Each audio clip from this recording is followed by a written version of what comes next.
Good evening, and welcome to this November 14th edition of EastCast. I'm Melissa Choi with co-anchor Rosemary Cruz and our sportscaster, David Smith, to bring you East News. Halloween came, bringing jack-o'-lanterns and a host of witches, monsters, ghosts, and mutant ninja turtles. We saw these ghoulish cast of characters happily going from house to house trick-or-treating. This year, the Interact Club, East Community Service Organization, added a twist to the usual trick-or-treats. The members dressed up on October 30th and visited the Bancroft School.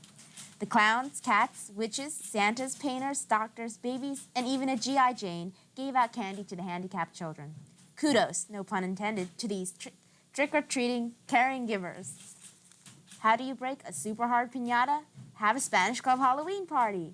On October 30th, the members of East Club Hispanico held a colorful, crowded fiesta, complete with piñata, in Cafeteria 2. The advisor, Mr. Burgess, wore his famous huge sombrero to lend a truly festive touch to the occasion. Exchange students and club members enjoyed candy, snacks, and a special video. Thanks to Jason Grossberg, the officers, Mr. Burgess, and the members for all of their help. Last Wednesday, the Asian Youth Society Culture and the Asian Youth Culture Clubs from Cherry Hill West and Lenape held a culture night from 7:30 to 10 o'clock. The members of the three clubs enjoyed tasting new dishes of Asia as they were entertained by young Chinese folk dancers. Under the direction of Mrs. Chen, the 9 and 10-year-olds dancers performed 3 routines in their colorful costumes. Suma Siem, Monica Majumdov, and Vasavi, the president from Lenape, then did a presentation of Indian dress. Afterwards, Greg Dvorak, vice president from Lenape, showed a slide presentation of Japan. The night ended with a dance with DJ Roger Tu and his friends. It was a fun night of modern and traditional entertainment. Like most of Asian Youth Society members, Wednesday night was a product of two cultures. The National Education Association designated today as National Support Staff Day. At East, this includes our cafeteria staff, morning and afternoon maintenance, hall monitors, and campus police. We are fortunate to have these 79 individuals, for they make our days go smoothly. To show our sincere appreciation for their good work, the Cherry Hill Education Association and the Student Government Association honored National Support Staff Day by providing refreshments for them in the teachers' cafeteria during periods 1, 2, and 3. In celebration of National Support Staff Day at East, coffee was provided for the entire faculty today. Thanks to our support staff for all of their work. This Friday, the Student Council will be holding a wild video dance party. This is a first at East and should prove to be worthwhile. The dance will be held at Cherry Hill East in Cafeteria 1 at 7 p.m. The admission is $5.50. Don't miss this exciting event. The homecoming football game against Cherry Hill West will be played this Saturday, November 17th, at the Jonas C. Moore Stadium. Each year, homecoming proves to be one of the most festive games of the year. The East-West rivalry is battled out amidst the festivities, which include marching bands, floats, and homecoming representatives. With more on homecoming, here's Laura Harrison with some of the homecoming chairpeople. I'm here with Denise Grubb and Amy Fisher, the two representatives for the homecoming floats. Denise, how have homecoming plans changed? Well, this year, instead of having 4 flatbeds, we're only allowed to have 2, so therefore the classes will have to combine with each other. Which classes are combined together? This year, the seniors will be combined with the sophomores, and the juniors will be combined with the freshmen. Can you describe how the theme will now be presented? The seniors and the sophomores are doing Wizard of Oz, and the juniors and the freshmen are doing Rocky Horror Picture Show. Why did the plans change, and what does this mean for the seniors? The plans changed this year because our football team made the playoffs, and therefore they have to play the weekend of Thanksgiving. And this means that Thanksgiving is going to be moved up to the 17th this Saturday, and hopefully people will find out about that change and come out and support us. Okay. Don't forget to watch Homecoming this Saturday. I'm Laura Harrison with EastCast. The blood drive is here again. This year's chairpeople are Bobby Basu, Seth Silverstein, and Stephanie Pearson. They hope to top last year's success. It will be held in the dance gym on the 27th, 28th, and 29th of November. Please come out and help. 우리 체리힐 이스트의 한국 클럽 애들들은 아직도 푸드 드라이브를 하고 있습니다. 깡통에 있는 푸드인지 근지 안 썩는 푸드를 있으면 우리 푸드 드라이브한테 주면 가난한 사람들한테 줄 수 있습니다. 도와줄 수 있으면 미스터 킴인지 메리사 초인지 제니 리, 헝 리, or 버니 킴으로 보문할 수 있습니다. 감사합니다. The American Legion is sponsoring an oratorical contest. Students must prepare and memorize a speech. Also, an extemporaneous speech is required. Sounds difficult? Well, the first prize is $18,000. Those interested should see Mrs. Carpenter for details. Also, the VFW, Veterans of Foreign Wars, is sponsoring a broadcast script writing contest. The speech should be 3 to 5 minutes long, and this year's theme is Democracy, the Vanguard of Freedom. This afternoon, Cherry Hill paid tribute to the memory of Mrs. Barbara L. Richterman by dedicating the new sports complex in her name. The sports complex is located on Cropwell Road, south of Crescent Road. Mrs. Richterman was a tireless worker for excellence in education in Cherry Hill. Bobby, as Mrs. Richterman was affectionately called, was a past school board president, past president of Home and School Association, chair and member of many committees, parent and friend. Mrs. Richterman lost her battle to cancer 1 year ago. Dr. Philip S. Brandt, superintendent, and Mrs. Faith Jerome, school board president, spoke of her humanity and her achievements. Mr. Reds Jordan read a proclamation from Mayor Susan Bass-Levin dedicating the area and naming it the Barbara L. Richterman Sports Complex. You may have seen Brighton Beach Memoirs in the theater or on video. East Fall Production brings the play to life for you this month. Here's Suzanne Schwartz with director Mr. Robert D. Nation to tell us more about this comedy hit. Mr. Nation, why did you decide to do Brighton Beach Memoirs? Well, Neil Simon is one of my favorite playwrights, but aside from that, the last 3 main stage productions we have done have been musicals, and there's so much talent in the school among students who are not considered to be primarily singers or dancers, and a show like Neil Simon's Brighton Beach Memoirs gives them an opportunity at lead roles and gives them a chance to really shine at skills that they've really honed in drama classes and through activities such as lab theater and so forth. Do you think it's going to be a big success with the students at East? I really believe it shall be.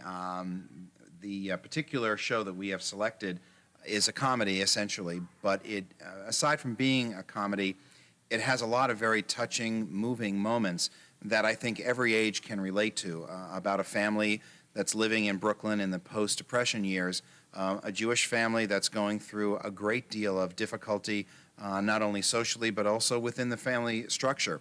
And I think it's something that we can relate to even 50 years later with our own families, and it's something that I think everyone will laugh or cry or just be moved in a way that's very special. How's it going in terms of schedule? We're right on schedule. In fact, we're a little ahead of schedule. The students have been so ambitious with this particular production. They've rehearsed many hours, including weekends, and they're very anxious to perform it. We've not only double cast the principal roles, but we've also added an ensemble of townspeople, again, to give more people an opportunity to have the experience of working with the Neil Simon comedy. So there's a lot of people involved, and they're very anxious to perform it. So we're really ahead of ourselves, actually. I'm very excited about that. Are there any special sets like the one we're sitting in right now that are being in the play? Well, what we're sitting in is a really spectacular 2-story frame house, essentially, that Mr. Weaver has come up with. It's another fabulous set that our stage crew has been able to construct. It's all made of wood, and on top of the fact that all the rooms will be visible to the audience at the same time, which is what we call a simultaneous set. Aside from that fact, the entire house will also revolve so that you will be able to see the front, the side, any angle of the house at a given time during the play. This is above and beyond what Neil Simon requires, but we have such a large stage here, and we're really proud of what we're able to do technically, that it's a nice challenge for our technical students to be able to build something as special and as unique as a full-scale 2-story frame house. The dates of the show? November 30th, December 1st, 7th, and 8th at 8 p.m. in the high school auditorium, and tickets will be on sale at the door. Thank you, Mr. Nation. Students, don't miss Brighton Beach Memoirs. East winds down the fall season and looks forward to the States. Here is David Smith with this week's sports recap. Our Cherry Hill East Gymnastics team is the Group 4 state champs. Here with me is Mr. Lou Frank, coach of the team, and I've got a couple questions for you. What was the process to get to the state championship meet? What was the process? Boys did a lot of hard work and put a lot of hours in practice. That was the process. And you went against the other sectional winners from the state? Yes, we did. And we did a real nice job. Okay, who were the key factors in the win? Key factors, I guess the work ethics of my gymnast, my assistant coach, the nice facilities that we have to work in that we've built over the years. Certainly a lot of luck went into it. We were all healthy going into the meet, which is always a big factor. Key gymnasts, they all played their part. We were actually down until we got into the high bar. We were down about 0.5 of a point. When we got to high bar, we knew we had to take it there, and that's where they took it. You were also named Gymnastics Coach of the Year. Who selects the coach? Well, your fellow peers, your fellow coaches throughout the state select them. All right, congratulations. Thanks a lot. And now with the rest of the sports. It may be cold outside, but the Cougar football team is hot. Last Friday, Kevin Foley led the team from a 21-0 deficit to a 26-21 victory over Eastern. Foley rebounded from throwing 2 interceptions early in the game to hit Matt Zeberline with a 34-yard pass play. That was later followed by a 6-yard run by Josh Steinberg, a 5-yard TD pass to Eric Henry, and the game-winning 30-yard pass to Chris Dwyer. To avoid the upset, the defense shut down Eastern's attack in the second half, and the Cougars improved their record to 7-1.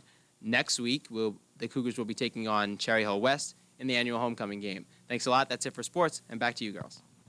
Well, that's all for this edition of EastCast. But before we sign off, I'd like to thank our supervisor, Ms. Peggy Beck, our editor and cameraman, Mr. Gordon Hampson, and student cameraman, Tracy Slobodkin. Also, don't forget to tune in after the junior high school news for the East-West Girls Gymnastics meet. So, for my co-anchor, Melissa Choi, and sportscaster, David Smith, I'm Rosemary Cruz, signing off. Tonight, we leave you with Ophelia, who enjoyed her 4-day vacation. Good night, Ophelia.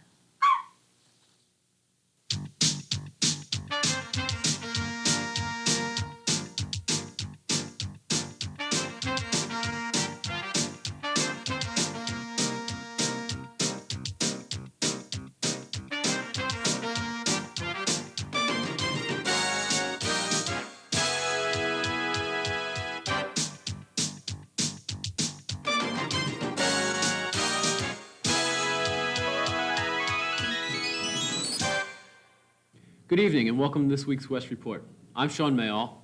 And I'm Brandy Jericho. And here's the top story. Last Wednesday evening, 11 contestants, from Mr. Babyface to Mr. Untouchable, vied for the glorious title of Mr. West 1991. During the 3-hour pageant, the men were judged during the talent competition and the presentation in swim and formal wear. The judges, Dr. Richard Surface, Mr. Larry Byron, and Mrs. Eleanor Stoffman, also considered the students' scholastic record and the audience ballot vote. The gentlemen were supported through the evening by Mistresses of Ceremonies Bridget McMullen and Amy Procacci, and the new Mr. West dancers Christy Church, Tara Ergood, Marta Levy, and Tara Rogers. And they were also serenaded by Maureen Davis and Sarah Duvall. In the end, the 5 finalists were Mr. Rock, Nate Schooley, Mr. Babyface, Brian Hicks, Mr. Heart and Soul, Sam Lassiter, Mr. Bicycle, Pete Welding, and Mr. Untouchable, Booker T. Rhodes. After the questioning of the 5 finalists, senior Booker Rhodes, whose talent was an original rap dance number, was crowned Mr. West. The varsity football captain and peer leader recalled, "It's a great feeling to be labeled as Mr. West." Behind the scenes were stage manager Becky Wright, house manager Robert Connor, and the fine formal attire provided by Rochester Formal Wear, Pennsauken. Now the sports. In varsity football action, the West Lions returned home for the first time in 3 weeks to take on Overbrook. Unfortunately, Overbrook was not the welcome home present they wanted. The Lions were shut out 20-0. West's offense struggled and was unable to punch the ball into the end zone. And the defense couldn't stop the run, giving up close to 200 yards on the ground. West will try to end the season on a winning note this Saturday, taking on their arch rival, Cherry Hill East, in the annual homecoming game. Highlights of the pep rally on next week's West Report. Last Tuesday, our boys gymnastics team traveled to East Brunswick, New Jersey, to compete in the Jersey State Gymnastics Tournament. The team finished 9th out of a possible 12 teams. Captain Sam Lassiter finished 2nd in the vault competition and 4th on his floor routine. Congratulations to Coach Frank and the whole team on a great season. This week, High School West is humming with activities sponsored by the Nature Defense League. This is Raw, Recycling Awareness Week at West.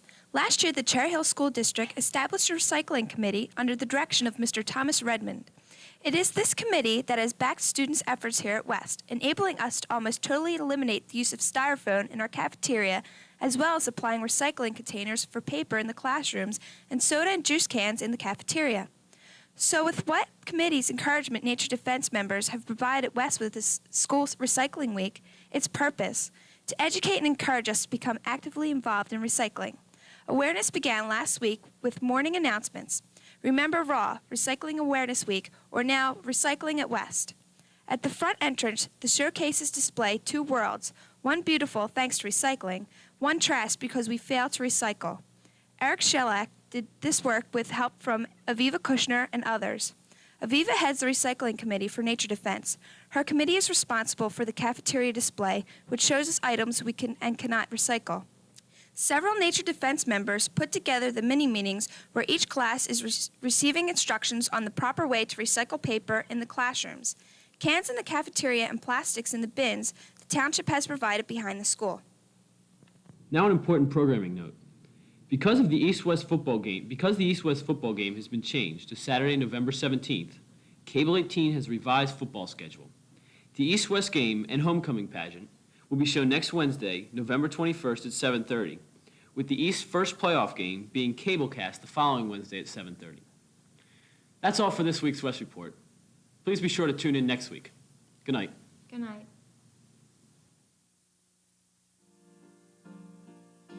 I hope the day will be a light, a highway for friends I found on every road. Can you ever think of any better way for the lost and weary travelers to go? Making friends for the world to see. Let the people know you got what you need.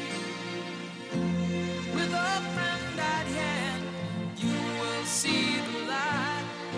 If your friends are there, then everything's alright. It seems to me a crime that we should hate. These fragile times should never slip us by. A time you never can shyly erase. As friends together watch their childhood fly. Making friends for the world to see. Let the people know you got what you need. With a friend at hand, you will see the light. If your friends are there, then everything's alright. Good evening and welcome to this week's edition of the Beck School Report. I'm Gabe Hoffman and tonight I will anchor this program. The November meeting of the Beck PTSA is scheduled for this Thursday. The meeting will be in the IMC and will begin promptly at 7:30 p.m. Thanksgiving is next week. School will be closed on Thursday, November 22nd and Friday the 23rd. During the past several weeks, Beck's PTSA has been conducting a t-shirt and sweatshirt sale. Yearbook pre-sales have taken place and school pictures have been taken. Beginning on December 3rd, the Beck School will be conducting parent conferences. Parents will shortly receive an appointment. All appointments will be scheduled during the week of December 3rd from 1:30 until 3 o'clock p.m. The PTSA will host a teacher appreciation luncheon on December 3rd. The Beck PTSA-sponsored Floor Hockey League will begin its 16th season this weekend. An orientation, practice, and scrimmage game is planned for all teams. The Floor Hockey League was first conceived in 1974 by Mr. Scarinci and a few interested students. What began as a 3-game season involving 2 8th-grade teams has evolved into a 60-game, 11-team league spanning 5 months. This year, 140 Beck students are registered as players and over 40 Cherry Hill East students have volunteered to coach in the BHL. As excitement builds, we here at Cable 18 wish to all who are involved a great season and wish to present the following slide presentation commemorating 16 years of BHL excitement, fun, and memories.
The Beck Holiday Dance is planned for December 14th, and the winter sports program has begun its tryouts. Before we conclude tonight's program, our research department has discovered that another American institution has reached a 60th anniversary milestone. The institution I am referring to is a comedy group that has brought laughter into the homes of those with young and old alike. The Three Stooges comedy team is 60 years old, and as we close tonight's program, we leave you with this.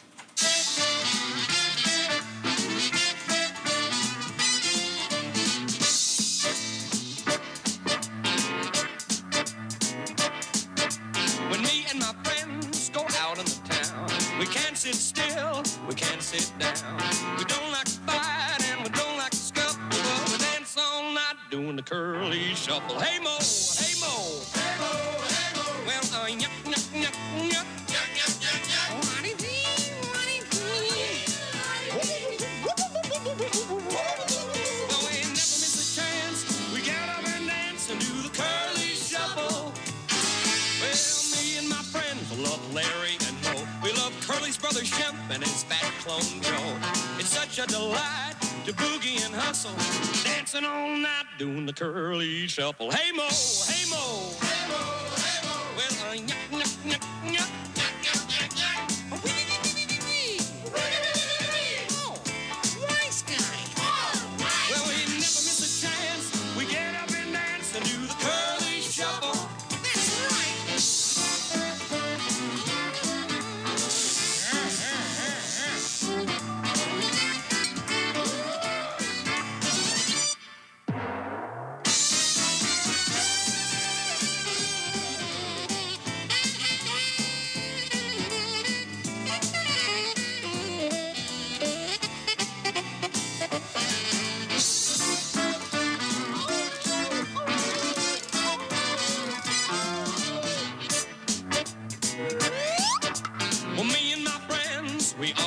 to see comedy classics on late night TV.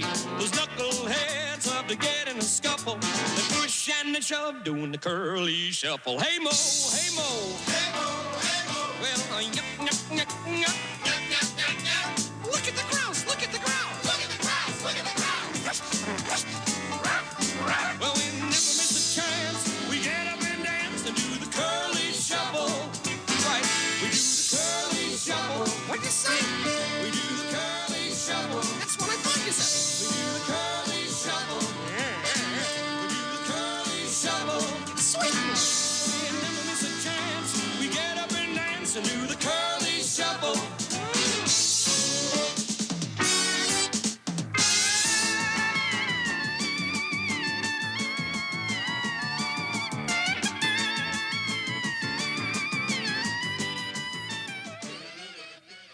This has been Gabe Hoffman. Good night, and thanks for watching.